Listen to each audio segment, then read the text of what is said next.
muita gente imaginava até que o Flamengo pudesse dar uma goleada histórica no Vasco diante do momento, né, conturbado do Vasco, essa demissão inexplicável do Ramon, né? Mas o que a gente viu no primeiro tempo, acompanhando antes do programa começar, foi o Flamengo preso ao esquema do Domenic Torren, né, desse jogo de posição, o Gerson muito na direita, completamente aniquilado pelo Henrique, o Henrique subindo, e uma preocupação do Mateuzinho com o Thales Magno, que fez talvez o melhor primeiro tempo dele nesse Campeonato Brasileiro.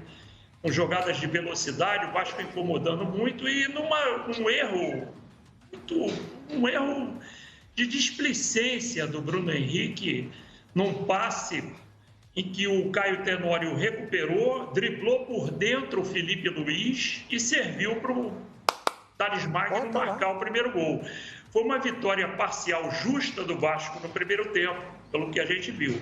Segundo tempo, a gente estava aqui no programa acompanhando alguns momentos, mas viu um Flamengo mais bem organizado. E a impressão que a gente tem, João, sobre o Flamengo é que o Domenic Torren precisa entender o que esses jogadores que ele tem à disposição podem produzir. Eu acho um desperdício, por exemplo, deixar o Gerson na ponta direita ali.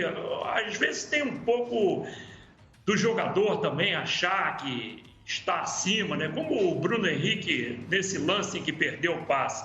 Mas parece que os jogadores no segundo tempo, eles resolvem jogar da maneira que eles querem e não da maneira como o técnico quer. Isso explica um pouco esse crescimento do Flamengo no segundo tempo das partidas. Foi assim contra o Sport, nos 3-0, que o Flamengo resolveu o jogo, né? Claro que o Sander saiu no intervalo e fez muita diferença para o Sport. O Gerson ficou livre ali, sem ter marcação. E o Flamengo decidiu o jogo ali, conseguindo sua maior vitória nesse campeonato por maior diferença de gols, que foi 3-0 contra o Sport. Mas a distância, você falou sobre o clássico, né?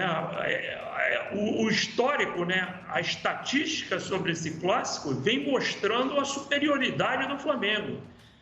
Chegou hoje a 16 jogos sem perder para o Vasco, né? São 9 empates e agora 7 vitórias do Flamengo. O Flamengo venceu 7 e empatou os últimos 9 jogos contra o Vasco, um total de 16 partidas que o Vasco não sabe o que é vencer o Flamengo em todas as competições, somadas todas as competições, qualquer mando de campo. Desde 2016, no dia 24 de abril de 2016, o Vasco não vence o Flamengo, foi 2-0 em Manaus, pelo Campeonato Carioca, um jogo que foi levado para Manaus, Arena da Amazônia. Desde lá, 7 vitórias do Flamengo e 9 empates. É uma diferença muito grande, João. Perfeitamente. Já já o Quesada, o Marco de Vargas, o Fábio Azevedo vão falar também do clássico Vasco 1, Flamengo 2, as entrevistas coletivas, nós vamos mostrar ao vivo aqui no Expediente Futebol. Mas agora, com o maior prazer, vamos chamar o nosso companheiro Eugênio Leal, né? Porque o Eugênio esteve acompanhando o jogo, né? Viu a partida e vai trazer aqui uma análise detalhada para o telespectador do Expediente Futebol sobre Vasco 1, Flamengo 2. É um prazer tê-lo aqui, Eugênio. O que aconteceu em São Januário? Faça a leitura aí do jogo pra gente, Eugênio. Grande abraço. Do Expediente, João, o meu resumo é o seguinte: o Vasco deu o seu máximo, foi a melhor atuação do Vasco nos últimos jogos, recuperando muito do que tinha perdido desde a eliminação para o Botafogo na Copa do Brasil. E o Flamengo fez uma de suas piores atuações. Ainda assim, o Flamengo conseguiu vencer o Vasco. Isso se deve muito à diferença técnica entre as duas equipes. O Alexandre Gracelli, né, que dirigiu o time hoje, no lugar do Ramon, técnico interino do Vasco, mudou um pouco a maneira do time jogar. Ele fez 2 linhas de 4, trouxe o Benítez para jogar pelo lado esquerdo aqui, colocou Carlinhos, Andrei, Marcos Júnior e Benítez. E deixou o Thales Magno mais livre por dentro, junto com o Cano. Tanto que ele aparece para fazer o primeiro gol do jogo. Nessa liberdade de movimentação, ou seja, ele podia chegar mais para o lado do campo, mas podia entrar por dentro, e o Thales Magno foi uma peça importante nesse início de jogo, tanto que faz o gol que, como o Jorge Luiz Rodrigues falou agora há pouco, né, começa num erro de passe do Bruno Henrique, mas também passa pela não volta do Mateuzinho para acompanhar o Thales Magno, né? A bola vem por trás da zaga. Aliás, não sei porque hoje o Domenech Torrent tirou o Natan do time. Bem, ele deve ter a explicação dele, talvez fale na coletiva. Só que a bola é cruzada, passa pela zaga e do outro lado o Thales Magno chega livre, sendo que o Mateuzinho parou de correr na entrada da grande área e não acompanhou. A partir daí, o que aconteceu? O Vasco recuou. O Vasco começou o jogo com muita força, assim, o que o povão chama de raça, né? Marcando em cima. Com menos de um minuto já tinha um cartão amarelo para o Caio Tenório.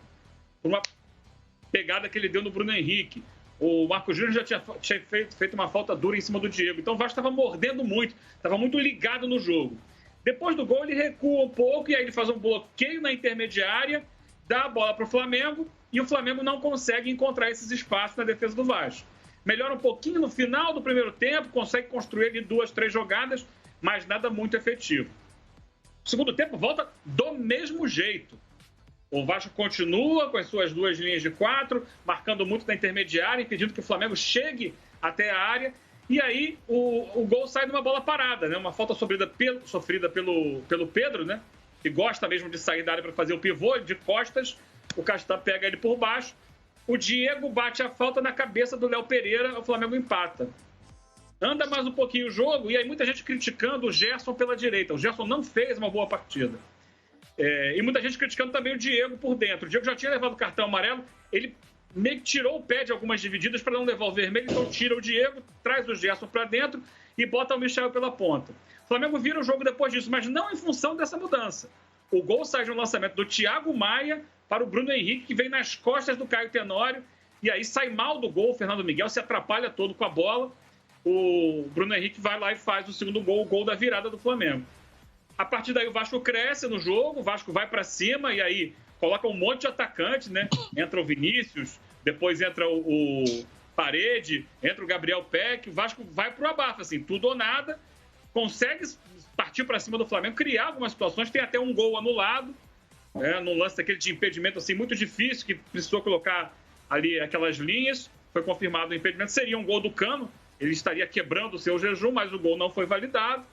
E no final foi isso, o Flamengo tinha o contra-ataque a seu favor, mas errava muito naquele último passe, perdeu algumas oportunidades de repente fazer o terceiro, e o Vasco não conseguiu o gol de empate, porque o Flamengo conseguiu se fechar bem, no final ele tira o Gerson, coloca o Vitinho, mas aí já nos acréscimos, né? E é isso, o Flamengo jogando abaixo do que pode, foi suficiente para ganhar de um Vasco que deu o seu máximo. E é justamente isso que a gente sabe, de um campeonato brasileiro, é que o desnível entre esses dois times é grande. Mas foi bravo o Vasco, lutou bastante, João.